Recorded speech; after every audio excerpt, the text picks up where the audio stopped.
misalnya di situ banyak sekret, kita bisa bantu mengurangi sekretnya, ya, dan juga mengurangi jumlah dan viskositas sekret.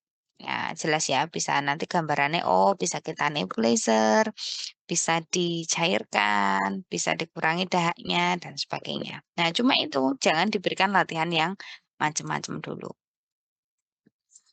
Oke, yang pertama yang bisa kita lakukan adalah hydration. Ya, hydration. Hydration apa sih? Ya, lawannya dehidrasi. Ya, jadi, penelitian ini sudah mengatakan bahwa dehidrasi itu mengurangi transport mukus kisaran 25%. Seseorang yang mengalami dehidrasi itu menurunkan transport dari mukus itu 25%. Ya, kenapa? Karena ya, secara umum tubuhnya dia sendiri kekurangan air, maka transport mukus ya nggak bisa keluar.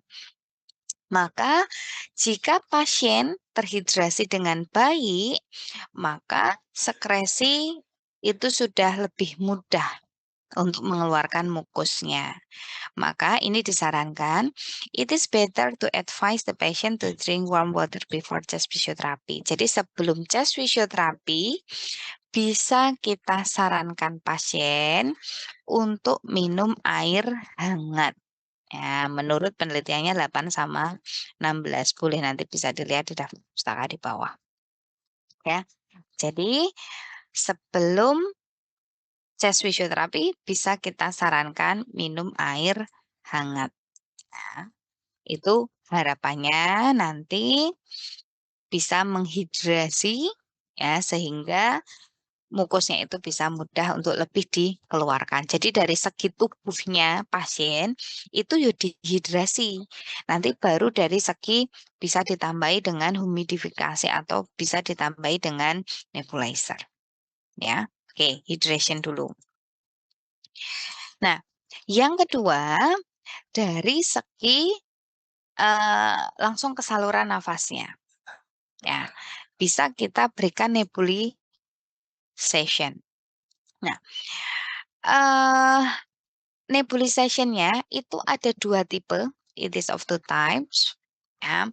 Yang pertama adalah, eee, kemarin sudah saya sampaikan, jadi jenisnya ada 2 nebulization, bisa digabung sekalian atau bisa sendiri-sendiri, ya. Jadi tergantung tipenya. Saya terus terang kurang tahu kalau misalnya tidak di Indonesia itu mereka sendiri-sendiri atau digabung. Kalau kemarin kan saya sampaikan ya sudah kalau butuh ngencerke aja salin aja, pakai salin atau larutan air garam aja.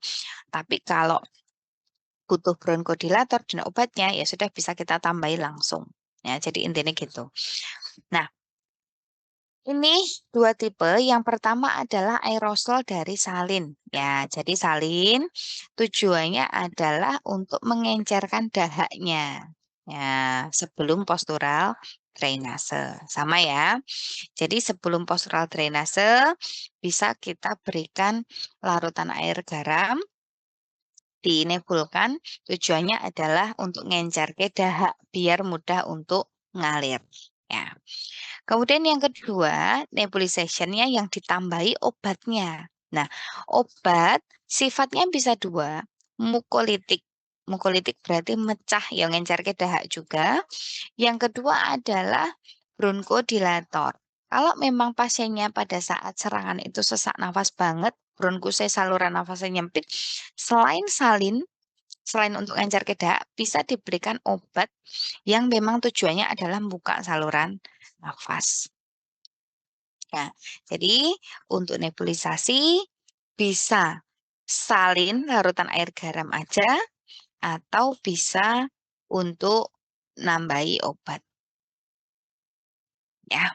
Oke, ini untuk nebulization. Oke. Jadi pertama tadi minum, yang kedua bisa kita nebulization, yang ketiga bisa humidification.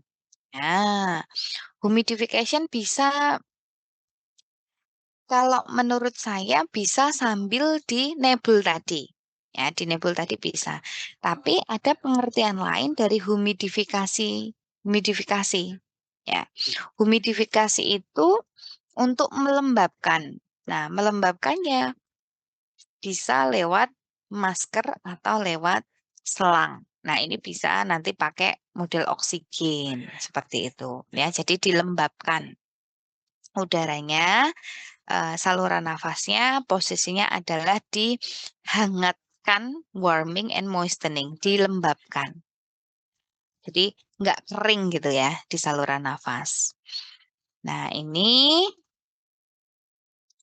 tujuan humidifikasi ya, humidifikasi bisa lewat kanul ya, kanul atau selangnya ini atau through mask ya, atau lewat masker untuk nge-treat bronkospasme ya, spasmenya yang bisa disebabkan karena air yang dingin ya, atau overcome humidity atau kekurangan ya, kekurangan kelembapan karena proses intubasi.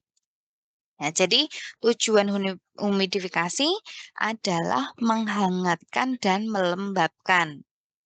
Nah, kenapa harus dihangatkan dan dilembabkan? Barangkali saluran nafasnya mengalami spasme atau kering. Ya, spasme atau kering. Maka bisa kita humidifikasi ya, pakai oksigen. Nah, kemudian keringnya ini ya, rasa keringnya di saluran nafas itu salah satunya disebabkan oleh intubasi. Ya, intubasi. Apa itu intubasi? Nah, kan gede gitu. Humidifikasi ini untuk mengatasi spasme atau yang kering. Nah, keringnya salah satunya disebabkan oleh intubasi. Kita lihat intubasi itu ya, proses memasukkan alat bantu ya ke dalam tenggorokan melalui mulut atau hidung. Ya, jadi teman-teman perhatikan ketika ada pasien misalnya nggak sadar atau posisinya akut, kemudian dia eh, dilakukan intubasi seperti ini, berarti kan mulut kan posisinya buka terus ya. Seringnya gitu, posisinya buka. Kemudian karena dia nafasnya juga tidak baik, nah kondisi seperti ini bisa menyebabkan lingkungan ya saluran nafasnya itu menjadi kering, enggak moist, enggak lenggap, enggak lembab. Maka dibutuhkan yang namanya humidification tadi. Humidifikasinya pakai apa? Pakai oksigen. Ya, itu. Oksigennya bisa di apa namanya? Hidup atau lewat masker ya. Bisa dilakukan humidifikasi. Oke, hydration, nebulization, humidification. Itu pada saat akut. Ya, oksigen terapi, ya, kalau yang ini tadi tujuannya hanya untuk melembabkan saja, humidification, kalau yang ini fungsinya lebih ke arah pasiennya ini posisinya kekurangan oksigen, maka perlu diberikan oxygenation. Ya, biasanya diberikan kalau memang pasiennya merasa sesak napas banget, kesulitan bernafas, maka bisa dibantu dengan selang oksigen atau ketika melihat SPO-nya ya itu rendah. Nah, bisa diberikan dengan oksigen ya. Venturi ya, masker seperti ini itu disarankan pada saat penggunaan acute exacerbation ya, sama aja sih ya. Oke, jadi ini lebih optimal dibandingkan masker yang biasa pada saat memasukkan oksigen itu ke dalam tubuh. Oke, oksigenasi. Nah, ini kan pasiennya pasif ya, dari tadi pasif terus. Oke, sekarang kita lihat. Nah, pada saat akut itu juga masih diberikan arm exercise. Ya, ternyata boleh, ini disarankan menurut nomor 16 dan 18, itu disarankan kita tetap memberikan endurance training, ya, endurance training pada pasien, apa namanya, acute PPOK, ya, tetapi bukan yo pas serangan banget itu terus mbok latih gitu enggak ya. Jadi kondisinya sudah rada membaik, tapi masa fase akut, kita bisa memberikan, arm exercise, ya. Tapi yang direkomendasikan adalah supported arm training, jadi tersangga, di mana training yang dilakukan itu 60% dari maksimal kapasitasnya, ya. Jadi kemampuannya berapa, cuma ngambil dosisnya adalah 60%. Kemudian untuk menjaganya, pasien should do the exercise for 30 minutes. Jadi bisa lakukan kisaran 30 menit. Nah, ini kan ringan ya, ringan. Tapi nggak boleh yang ini kan modelnya berarti close chain, close chain, kinetic, ya, close kinetic chain. Ya, bukan yang open, karena jangan kayak barbel mbok suruh angkat-angkat itu berat. Nah, jadi yang ringan aja, tetap mengoptimalkan kondisi daya tahan. Oke. Nah, selain arm training yang bisa dilakukan tadi, karena target kita salah satunya adalah membantu sekretnya, maka bisa dilakukan modified postural drainage. Ya, ini harus dimodifikasi. Kenapa? Karena pada saat akut, ya, akut kan lagi sesek-sesek ya. Nah, baru pasien itu masih susah, maka kita bisa sarankan untuk modifikasi, ya, dimodifikasi. Ya, dimodifikasi karena apa? Karena sometimes through postural drainage, maksudnya posisi postural drainase yang asli, ya, seperti yang kita pelajari kemarin, misalnya harus memperhatikan paru kanan kirinya, lobusnya, dan sebagainya, itu bisa meningkatkan ortopnu, ya, sesak nafas pada saat terlentang, atau bisa desaturate, menurunkan saturasi oksigennya kalau ndak pas. Ya, maka posisi modified ini cenderung kepala, ya, misalnya badannya turun. Nah, bagian kepala itu harus lebih sangga. Ya, jadi posisi pasiennya juga nyaman. Nah, ini PR buat kita, teman-teman. Pada saat postural drainasekan pasien, entah yang postural drainase biasa atau yang modified ini, kita pikirkan dulu pasiennya ini nanti posisinya seperti apa, itu sudah jelas dulu. Jangan baru pasiennya sudah terlentang baru mau pikir kemana. Karena apa? Nanti pasien terlentang, disuruh, "Ayo kanan, ayo kiri, ayo kepalanya naik," atau pelvisnya yang naik dan sebagainya. Itu kan lebih susah, ya, pasiennya tambah sesek. Maka pikirkan dulu, siapkan, jadi pasien itu memposisikan diri sudah, ya, itu ya. Nah, ini disarankan for training lower lobe untuk, eee, apa namanya, drainase yang area bawah, taruh pillow under the pelvis in supine median anterior. Ya, jadi posisinya bisa terlentang, tetapi nanti di bawah pelviknya yang diganjel. Ya, atau pillow-nya di bawah pelvis pada saat prone lying untuk posterior. Intinya nanti pada saat terlentang posisinya enggak kepalanya di bawah banget gitu enggak, bisa lurus tetapi area pelvisnya yang diganjel.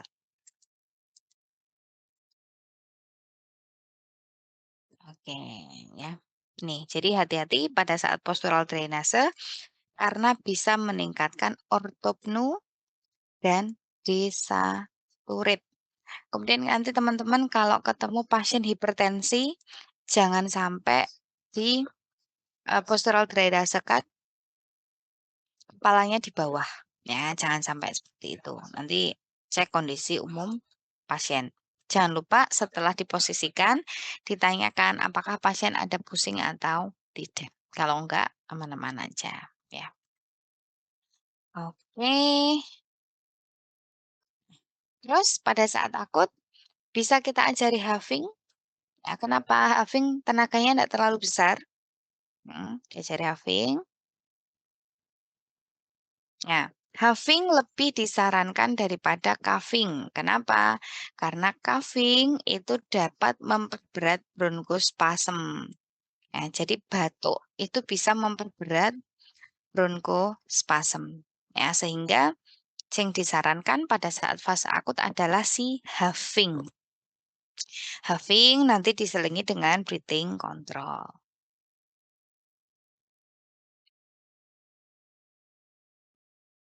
Oh. Nah, ini batuk efektif juga digunakan untuk facilitate secretion clearance dengan terjebaknya udara. Kalau ada kok udara, terjebaknya, cairan, udara, mohon maaf, terjebaknya udara. Jadi memang sebenarnya untuk mengeluarkan dahak itu efektif, batuk efektif, ya. Tetapi batuk efektif itu berat, maka ada posisi atau kondisi tertentu huffing itu lebih disarankan. Ya, misalnya pasiennya udah sepuh atau pasiennya lemah banget, nah itu lebih disarankan kita pakai huffing, ya. Mmm. Nah nah ini yang jarang dilakukan di kita, mmm, menurut jurnal dilakukan electrical stimulation for peripheral muscle dysfunction. Ya, jadi salah satunya, eee, kita bisa memberikan TENS atau ES ya, untuk ekstremitasnya. Ya, untuk ekstremitasnya. Jadi boleh, karena apa? Ya, teman-teman lihat, pada kondisi tertentu ya, orang yang mengalami, sesak nafas misalnya dalam mohon maaf, masalah saluran pernafasan dalam waktu tertentu itu sudah mengalami penurunan kemampuan pada ekstremitasnya. Maka salah satunya disarankan pakai TENS atau ES. Nah, jadi tidak melulu TENS ES-nya ini untuk kelemahan otot yang, apa namanya, iki jenenge stroke misalnya, kelemahan karena saraf, bukan. Ya, ketika dia sudah ada kelemahan karena penurunan aktivitasnya, nah itu bisa kita tambahkan, boleh ya. Nih, ini ES ya, ES berarti untuk kekuatan ototnya. Nah, ini yang, eee, sekarang saya coba praktekkan, karena apa? Karena ya nyaman, memang pakai TENS itu nyaman. Ya, jadi kita bisa menambahkan TENS ya, menambahkan TENS pada pasien sesak nafas.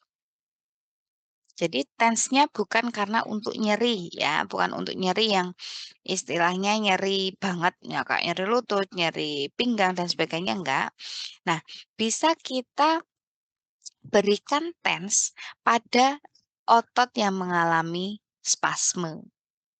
Ya, itu bisa ternyata, boleh. Jadi nanti punya pasien, saya sesak nafas, ya sambil di-IR, sambil di-TENS. Ya, kenapa? Karena ternyata ini ada efeknya.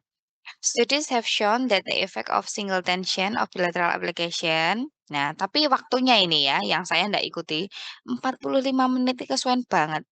Ya, jadi di TENS 45 menit pada pasien PPOK, itu terbukti bisa meningkatkan FEV1, 6 minute walking test-nya, dan mengurangi sesak nafasnya sendiri. Karena apa? Targetnya yang dicari adalah, spasme otot bantu nafasnya.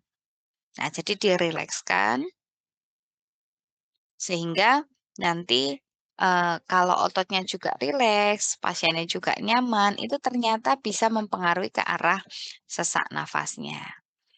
Nah, eee, yang ditarget apa sih dari TENS ya, yang ditarget adalah beta endorfin level. Jadi memang untuk meningkatkan level endorfinnya, pasiennya nyaman, ya yang ditarget adalah nyamannya ini loh. Nah itu boleh ya. Oke, ini penelitian sudah bukti kok. Boleh nanti diadopsi. Oke, itu gambarannya kalau, ketemu pada fase akut. Ya, nanti tinggal bisa kita adopt yang memungkinkan di rumah sakit apa. Ya, kalau di rumah sakit memang nanti alat terbatas, paling-paling nanti teman-teman bisanya adalah, ya ini boleh disuggest-kan untuk minum air hangat, kemudian nebulization, nah ini bisa. Nah, tapi untuk yang lain-lain, ya nanti kalau punya klinik sendiri boleh ya. Oke. Itu pada saat akut. Sekarang at the time discharge. Ya, untuk pada saat pasien, eee, pulang, ya, pulang dari apa namanya,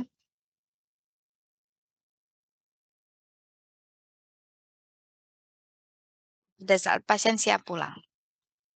Nah, karena tadi di awal saya sampaikan salah satu faktor resiko yang paling-paling ditanyakan adalah merokok, maka setelah pasiennya itu dia posisinya sudah enggak, apa namanya, mmm, nggak serangan lagi, maka ini harus ditata, ya harus ditata smoking cessation. Harus ditata kebiasaan merokoknya seperti apa. Nah, karena apa? Karena memang smoking cessation, ya, mengurangi merokoknya ini sangat berhubungan dengan penurunan frekuensi eksaserbasi. Nah, ini sudah diteliti juga. Nah, sudah jelas. Maka bisa kita sarankan nanti pada pasien perlu kerjasama, kalau Bapak tidak mau kambuh lagi, maka Bapak harus membatasi merokok. Nah, membatasi merokok. Nah, ini bahkan the most effective method. Ya, karena apa yo? Karena inilah yang pencetusnya. Ya, jadi kalau kita tenaga medis yang lain, obat itu kan hanya melegakan tanda gejala. Ya, tapi kalau penyebabnya terus-terusan ya dia kembali lagi. Nah, maka ini salah satunya nanti disarankan. Nah, ini dari Kemenkes ya. Dari Kemenkes untuk, beberapa saran. Nah, untuk berhenti merokok itu bisa berhenti seketika. Nah, tapi ini biasanya susah ya, biasanya susah alasan bae. Bahkan ada orang yang dia itu misalnya puasa itu kuat. Nggak minum, nggak makan kuat, tapi nggak bisa berhenti merokoknya. Nah, ini yang susah. Nah, makanya nanti edukasi, fungsi kita di promosi, dinaikkan. Nah, kemudian bisa nanti disarankan kalau berhenti seketika nggak bisa, nanti ditata jadwale. Ya, ditata jadwale. Misalnya hari pertama ngerokoknya jam berapa, hari kedua jam berapa, hari ketiga jam berapa, nanti lama-lama harapannya nggak ngerokok lagi. Ya, ditunda. Ya, apalagi nanti yang merokoknya itu sehari bisa sebungkus, 2 bungkus, nah itu ngaturnya rada susah. Oke, ditunda, nah atau dikurangi. Nah, bisa. Oke. Nah, pada saat mau pulang, ya, atau pada saat pulang itu, maka kita bisa melakukan, latihan, ya. Melakukan pemeriksaan. Ya, bisa kita lihat dulu parameter peresepan latihan pada pasien COPD itu diperiksa dari clinical exercise test. Jadi, bagaimana respon latihan pasien terhadap diagnosisnya. Nah, Exercise testnya ini bisa kita lakukan pada ekstremitas atas dan bawah. Pada ekstremitas bawah, yang paling sering dilakukan adalah 6 minute walking test atau shuttle walk test. Jadi, kalian bisa 6 minute itu bisa untuk pasien jantung dan paru, ya, sama untuk melihat daya tahannya seberapa. Nah, untuk upper limb itu bisa pakai supported upper limb exercise tadi, yang kayak tadi. Nah, itu bisa dilakukan. Nah, kondisinya itu bisa digunakan untuk nanti peresepan latihan di rumah. Nah, yang harus dicek apa aja, ada HR, BP, RR, SOB, RPE, dan tingkat kelelahan harus diperiksa, ya. Itu pada saat awal, selama tes, dan setelah 3 menit tes. Nah, jadi dicek yang harus dimonitor adalah HR, PP, RR, RPP, dan tingkat kelelahan di awal, kemudian, pada saat ya, dan juga 3 menit setelah tes. Nah, these tests are performed at the time of discharge. Jadi tesnya itu dilakukan sebelum pasien pulang atau ketika pasien itu mau pulang, itu baru dilakukan. Jadi, tadi pada pasien mau pulang, diedukasi untuk merokoknya, kemudian kita cek exercise untuk, atas dan bawah. Atas pakai ergo cycle, kemudian yang bawah bisa pakai 6 minute. Oke, sudah. Nah, kemudian bisa kita ajarkan RW clearance teknik, ya, diajarkan. Nah, yang diajarkan apa? Nah, menurut 16 dan 25, itu yang diajarkan adalah ACBT. Ya, ACBT diajarkan sebagai home program saat pasien discharge. Ya, jadi sebelum pasien pulang bisa kita ajari ACBT. Biar apa? Nanti di rumah itu posisinya dia bisa melakukan latihan ACBT. Ya, kemarin ACBT sudah. ACBT itu ada breathing control, TEE, sama FET. Ya. Kemudian FET sendiri itu ada huffing sama breathing control. Gitu nggih. Oke. Berarti pada saat pasien mau pulang, diedukasi, diberi home program, sama dicek sebelum pulang. Kalau di pasien jantung sebelum pulang dikasih tes apa? Ingat nggak? 6 minute walking. Oke, bisa 6 minute atau bisa kita berikan LLET, ya, low level exercise test. Itu bisa. Nah, ini kita bisa juga. Nah, ini kemarin sudah. Nah, oke, pada saat pasien mau pulang. Nah, sekarang fisioterapi manajemen pada fasenya sudah aman. Nah, kalau aman sakjane apapun bisa ya, tergantung nanti, arahnya adalah daya tahan. Nah, kalau pasiennya sudah posisinya itu sudah stabil, nah ini yang disarankan adalah diaphragmatic breathing dan incentive spirometry. Ya, diaphragmatic breathing ya kemarin ya. Di sini dikatakan diaphragmatic breathing exercise and incentive spirometer are only given, hanya diberikan pada fase yang sudah stabil. Bukan pada akut eksaserbasi, karena bisa lebih memprovokasi munculnya simptom ya, jadi lebih berat ya, dia nafas saja susah ya. Kemudian, eee, care should be taken that an inspiratory hold should not be given. Nah, kadang-kadang, apa namanya, inspiratory hold ya, penahanannya ini bisa aja tidak diberikan ya, karena apa? Karena bisa meningkatkan atau menyebabkan terjadinya pneumotoraks ya. Oke.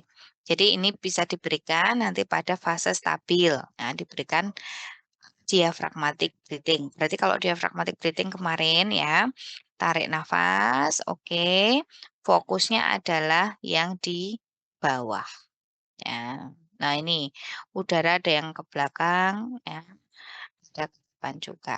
Oke, terus nanti baru exhale. Oke, diaphragmatic breathing bisa kita berikan. Kemudian, apa namanya, insentif spirometer, ya. Insentif spirometer bisa kemarin ya untuk asesmen atau untuk intervensi. Nah, untuk intervensi seperti yang kemarin teman-teman praktekkan, berarti seperti SMI ya. Karena apa? Karena tarik nafas dalam, kemudian ada harapannya penahanan yang lebih terukur. Nah, itu berarti sebagai intervensi. Nah, insentif spirometri. Oke, berarti bisa diberikan diaphragmatic breathing sama spirometer.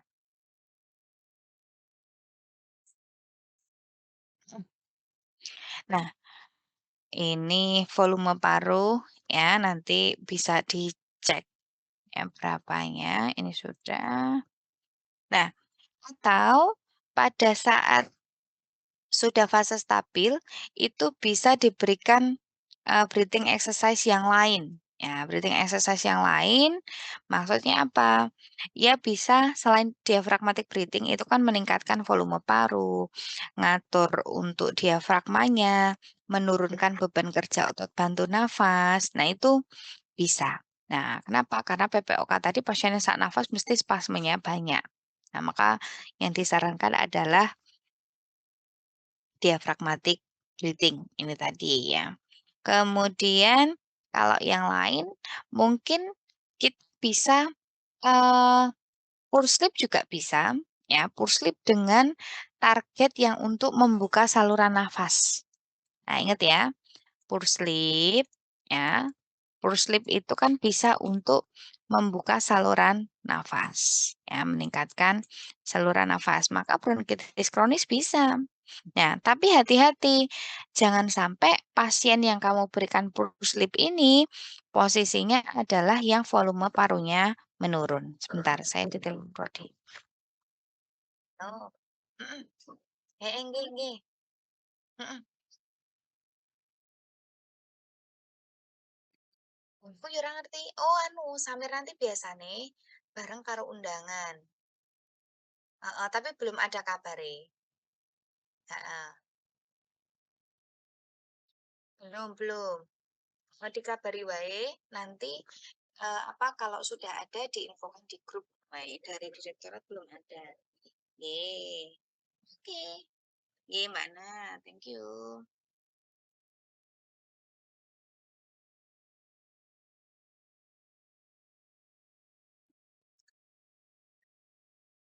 Nggih nggih.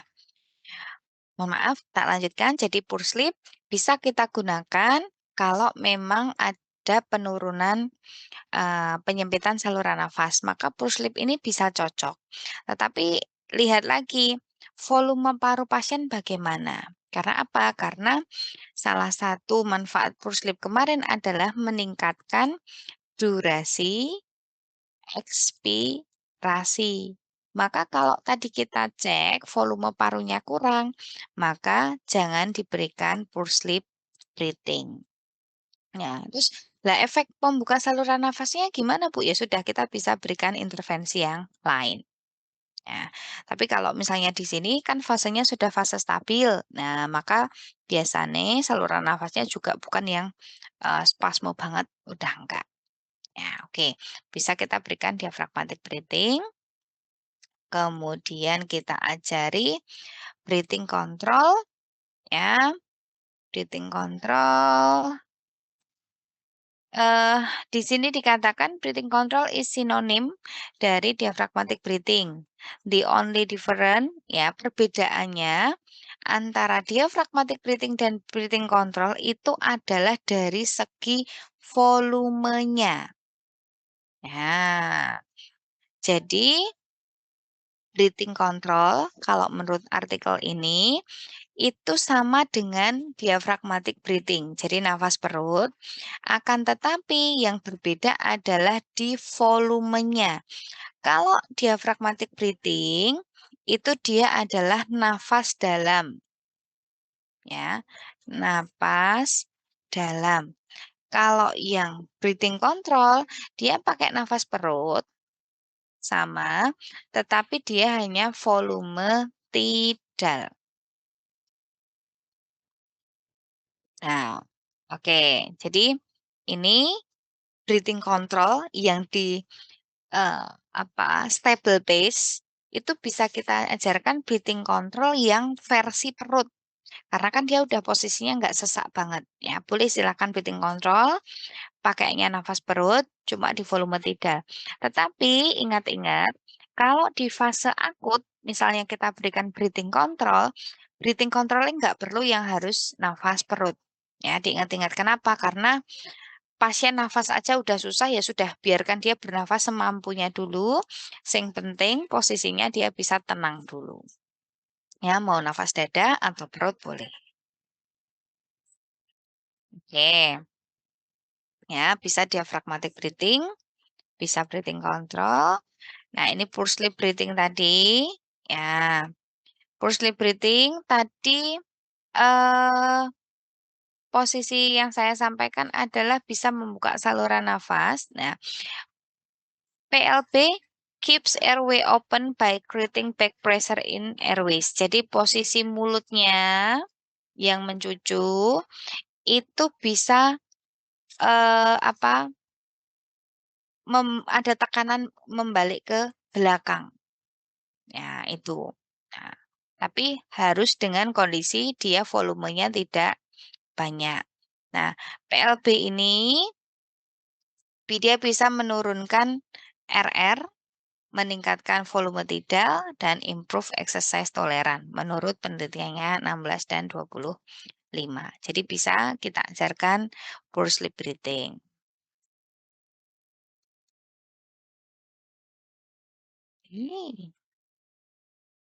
Oke. Berarti tadi kita sudah punya pas pulang breathing exercise ya, breathing exercise. Kemudian positioning, ya.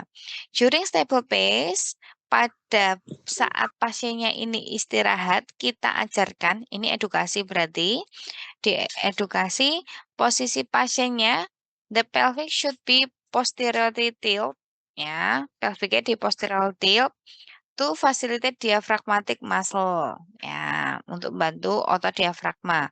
This can be achieved by placing a pillow under the knee. Ya, dah ini diganjel, bagian belakang juga diganjel, ini juga diganjel. Jadi posisinya adalah seperti yang saya sampaikan kemarin, posisi dari lantai-lantainya itu dari atas sampai bawah itu posisinya lurus, ya, enggak lenggok-lenggok. Nah, ini juga lurus, ini juga lurus. Nah, kelek iyo. Nah, dah. Oke, jadi diajari positioning. Di rumah Ibu nanti, Bapak, Ibu, kalau istirahat bantalnya, di bawah bantal dikasih ganjel biar ngarah diafragmatic muscle-nya. Kemudian di bawah ini juga diganjel. Nah, itu bisa kita edukasikan pada pasien. Ya. Oke. Terus ada arm exercise. Nah, kalau di akut tadi boleh kita berikan arm exercise tapi, supported. Nah, kalau yang di sini bisa kita berikan arm exercise-nya yang unsupported. Ya, jadi diberikan selama stable pace. Nah, studies has shown that upper limb exercise training for patient COPD, nah ini bisa meningkatkan upper limb work capacity. Nah, kemudian improve strength, ya ini kalau target kita sampai ke kekuatan dan endurance. Ya, dan juga menurunkan konsumsi oksigen ya. Nah, ini sudah kapasitasnya lebih ya besar ya. Oke, jadi targetnya sampai penurunan oksigen consumption. Nah, jadi kalau sudah selesai, itu tidak aja misalnya senam gitu aja enggak, tapi kita berikan latihan arm, tangan. Nah, yang bisa dilakukan, misalnya ini contoh, ini hasil hasil penelitian ya. Ini misalnya bisa melakukan, eee, lempar ya, lempar bola misalnya, dilakukan, 40 second, diikuti dengan, apa namanya, 20 istirahat. Jadi 40, eee, detik 40 detik itu latihan, 20 istirahat. 20 latihan, itu, 20 detik istirahat dan seterusnya, yang dilakukan selama 4 kali, bener ya? 4 kali berarti dalam 4 menit. Nah, berarti kan semenit. 1 menit dilakukan 4 kali. Nah, itu ternyata hasilnya adalah ini tadi. Dia sudah terbukti meningkatkan upper limb capacity, improve strength and endurance, and reduce oxygen consumption. Oke. Kemudian ada inspiratory muscle training, ya. Inspiratory muscle training berarti meningkatkan atau training untuk meningkatkan, eee, otot bantu nafas, ya. Ini ada 2, kita bisa ngambil yang low pressure, high flow loading, atau high pressure, low flow loading. Nah, ini konsep ya, konsepnya. Ya, konsep untuk latihan, apa, otot bantu nafas tadi. Ya, ada low pressure, tekanannya rendah, high flow loading, atau tekanan tinggi tapi low flow loading. Ini perbedaannya ada di sini. Kalau low pressure, high flow loading, targetnya adalah meningkatkan ya, meningkatkan rate of breathing, berarti meningkatkan respiratory rate-nya tanpa mengubah nilai dari PaCO2 secara teori.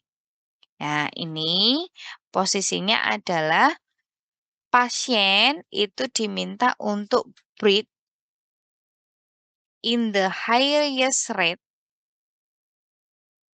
Ya, jadi nafas dengan posisi nafas yang dalam. Kok dalam, apa namanya, bukan, cepat, nafas yang cepat, high rate, jadi nafasnya cepat, ya semampu mereka selama 15 sampai 30 menit. Jadi, nafasnya adalah nafas cepat banget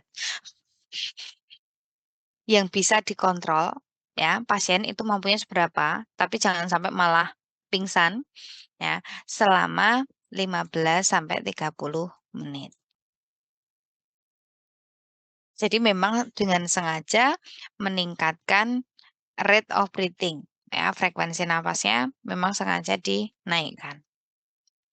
Nah, bedanya kalau yang high pressure, low flow flooding, ini tujuannya adalah menurunkan breathless, ya. Kemudian increase exercise tolerance dan saturasi, meningkatkan toleransi aktivitas dan saturasi.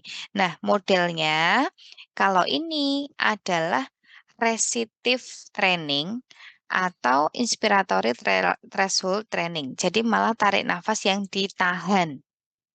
Yang ini tarik nafasnya yang ditahan, kalau ini tidak ada penahanan, cuma nafasnya yang cepat. Nah, itu bisa diajarkan pada pasien ya, disarankan. Ini juga penelitiannya 16 sama 18. Nanti teman-teman bisa lihat di artikelnya, seperti apa. Nah, jadi ada 2 gambaran latihan untuk otot bantu nafasnya, ya. Cepet, ya, cepet tapi nggak ditahan, atau memang menurunkan rate-nya tetapi ada penahanan. Oke, kemudian ada lagi endurance training. ya. Jadi tadi ada arm exercise latihannya, arm exercise, inspiratory muscle training. Nanti di bawah ini yang tak tanda kurung ini anu nih ya, jenis penelitiannya ya, nanti bisa kalian lihat. Nah, kemudian ada endurance training. Nah, endurance training, aerobic endurance training itu bisa teman-teman nanti pakai high atau low intensity ya, atau HIIT atau MICT yang medium atau yang low.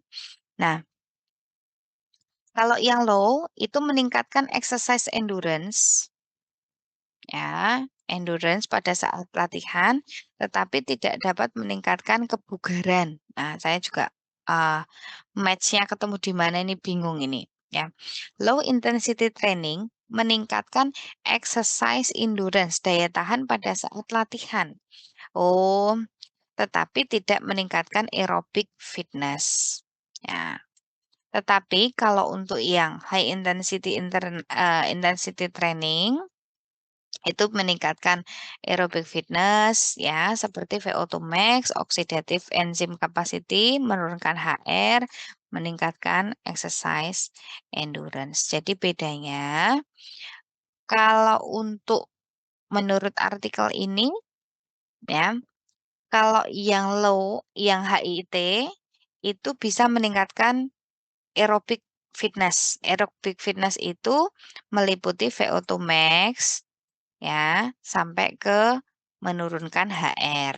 Nah, sampai ke sana. Tetapi kalau yang low intensity training berarti dia hanya exercise endurance aja. Nah, berarti nanti jenis latihannya juga beda banget ini. Yang perlu kita pelajari bagaimana fisiologisnya sebenarnya. Oke, jadi bisa nanti berikan HIT atau low. Oke, ini gambarannya HIT sama LI ya. Kalau HIT jenisnya sebenarnya banyak ya, banyak. Tapi kalau kita mau versi berjalan atau berlari, low itu cuma jogging. Ya, kalau HIT itu bisa sprint plus walking. Nah, ini bisa kita berikan. Nah, kalau mau apa namanya? Mau lama, ya, mau lama, mau slow, maka kita bisa pakainya yang low, ya. Karena apa? Karena dia butuh waktu 30 menit atau lebih. Sedangkan kalau HIIT itu dengan 20 menit aja udah bisa, nyampur, ya. Kemudian ini tadi yang low itu increase endurance, ya, kalau di sini dia sampai increase performance, nggak cuma daya tahan. Nah, kemudian kalau yang low itu enaknya adalah fast recovery. Capek itu hilangnya cepet ya gitu ya. Kemudian lebih aman ya dan gampang. Tapi kalau HIT memang dia posisinya resiko injurinya juga lebih ya, cepat sakit ya. Kemudian dia juga berat HIT. Ya, jadi nanti tergantung kondisi pasien target kita sampai mana. Ini saya kira kondisi stabil sudah arahnya ke arah kebugaran, ya. Kemudian strength training yang bisa kita berikan, ini tadi juga penelitiannya 16 dan 18. Kemudian kalau untuk strength training, bisa lower extremity sama upper extremity tadi ya, sama aerobic training itself, upper limb-nya itu bisa pakai beban. Nah, kalau sudah di stabil bisa pakai beban. Oke. Selama training, physical therapy should monitor breathing pattern and pulse oximetry. Nah, selama latihan yang diberikan, fisioterapi harus monitor pola nafas dan pulse oximeternya. Oke, bahkan sampai flexibility training kalau dibutuhkan ya. Flexibility training, kadang-kadang pasien PPOK itu kenapa harus diberikan mobility? Nah, dia berpola nafas yang lama, nah cenderung bungkuk, maka bisa kita berikan mobility training. Ya, stretching-stretching gitu. Oke, kemudian yang masih disarankan lagi, yang disarankan adalah bring full shoulder flexion, back extension, inspiration. Oke. Jadi gambarannya seperti thoracic expansion exercise. Jadi sambil kita buka fleksi ya, ekstensi badan, shoulder flexion, back extension. Nah, kita bisa sambil inspiration ya. Bisa meningkatkan trunk flexibility. Kemudian pada saat maju, trunk flexion, nah itu sambil ekspirasi. Nah, itu bisa ya. Flexibility exercise is also incorporated in warm up ya, bisa biasanya pada saat warm up sama cool down, pada saat aerobic exercise untuk merelieve muscle tension and anxiety. Oke, itu. Nah, ada juga disarankan butiko teknik ya. Butiko teknik itu adalah latihan nafas dengan slowing ya, slowing berarti memang sengaja menahan nafas ya, menurunkan RR with breath count at night. Di with breath counting berarti apa namanya, diatur atau ditata atau dihitung, nah biasanya pada malam hari, bisa dengan nutup mulut. Ya, nanti bisa kalian buka Buteyko Breathing gitu ya. Ini this technique reverse symptom ya. Bisa digunakan untuk prevent attack. Jadi untuk mencegah kekambuhan pada akut eksaserbasi. Kalian nanti kalau misalnya buka artikel gitu ya, pengaruh Buteyko Breathing pada kasus asma. Itu ternyata udah banyak banget.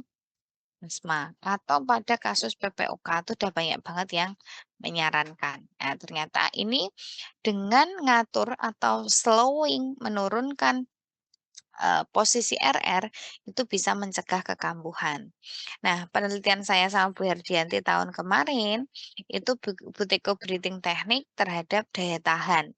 Nah, ternyata yuk ada naiknya. Ya, kalau kalau kembali lagi kayak nanti kalian ujian skripsi, faktor yang mempengaruhi itu banyak banget.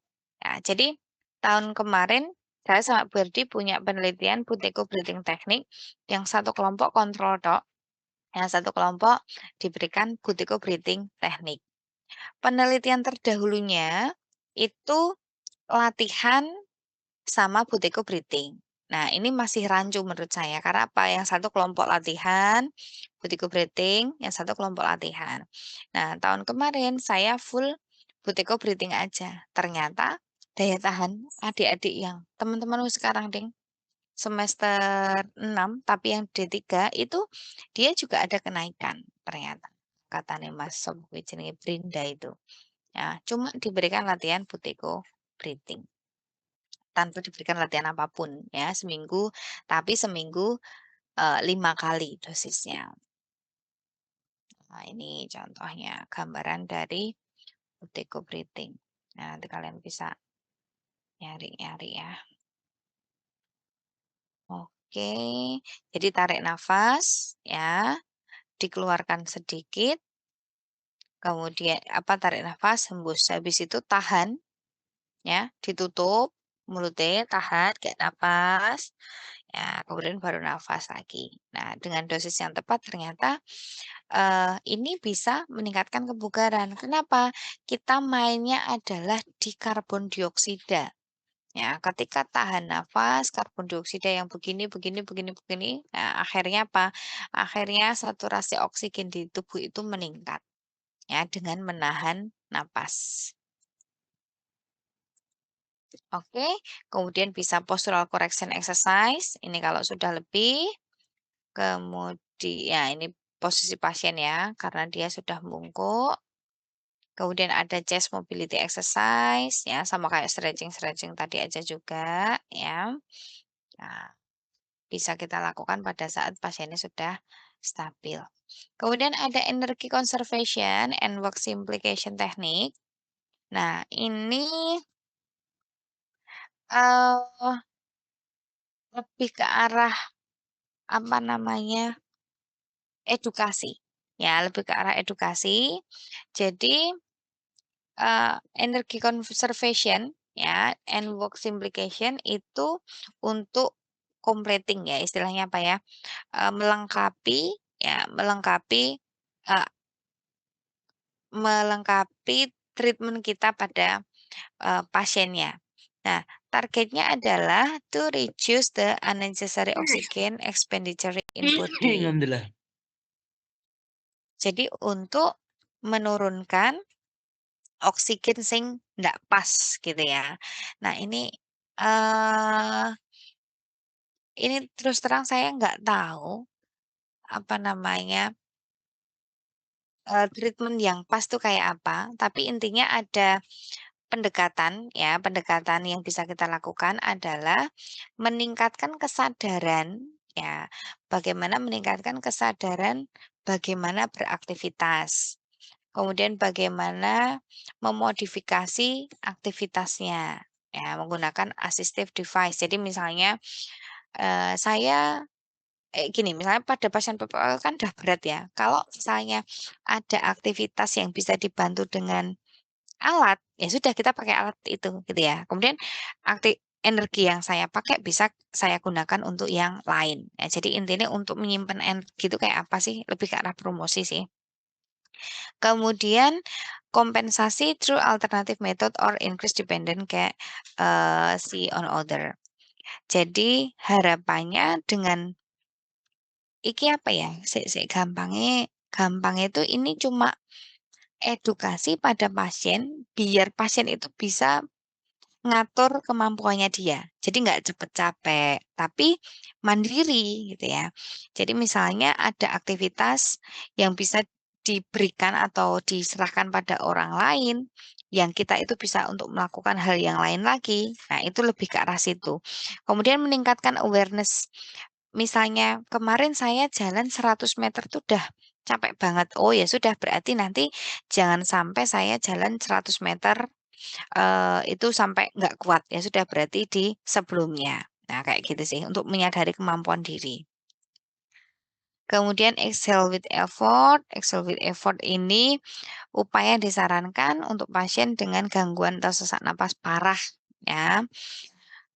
Ini bisa digunakan ya, ek jadi, eee, break any activity into one or more breath ya. Jadi misalnya gini, misalnya kalau melakukan sesuatu, itu ekspirasinya di, eee, apa namanya, itu ya, kayak dipaksa gitu ya, excel with effort. Jadi lebih ke arah melakukan sesuatu, ngangkat barang misalnya, kemudian ekspirasinya itu di gitu lah. Nah, itu lebih lebih ke arah sana. Ini juga saran-saran. Nah, ini apa, nanti kalau mau lihat, aslinya dari mana, ya. Ini artikel-artikel yang bisa teman-teman baca di belakang. Oke, ini dulu ya tambahannya. Jadi, ini salah satu protokol ya manajemen fisioterapi pada BPOK, mulai dari akut, kemudian tadi kondisinya apa, pulang, kemudian pada fase stabil. Nah, dan ternyata fase stabil ternyata banyak banget, ya tinggal nanti pinter-pintere jadi fisioterapi memodifikasi jenis latihan. Endurance bisa, strength training bisa, atau latihan misalnya tadi arm training, nah boleh silahkan pendekatannya dari mana. Terus bahkan tadi sampai ke arah stretching-stretching, kemudian flexibility, nah itu sampai ke arah koreksi postur dan sebagainya. Oke, ini tambahan dari saya. Ini untuk gambaran pengetahuan secara umum saja. Nanti kalau misalnya ketemu pasien itu biar ada ide, "Oh iya saya pernah, ada protokol seperti ini," boleh ya. Dan satu lagi, ini protokol tetapi tidak harus, apa namanya, semuanya itu dilakukan. Ya ini tadi kan yang fase stabil itu kan banyak banget. Nah itu nggak harus semuanya jenengan berikan, enggak. Ya sesuaikan dengan kebutuhannya aja.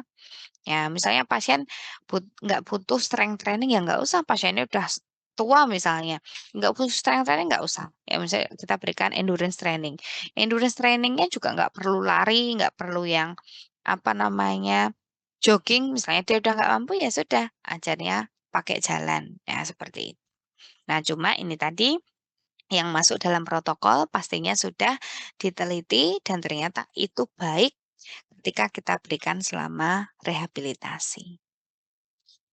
Nggih, ini saja ya tambahan dari saya. Ini nanti nggak masuk UAS nggak, untuk tambahan saja, eee, nanti kita berarti ketemu lagi tinggal ujian praktek ya. Sekali lagi nanti UAS itu full mulai dari pemeriksaan sampai evaluasi.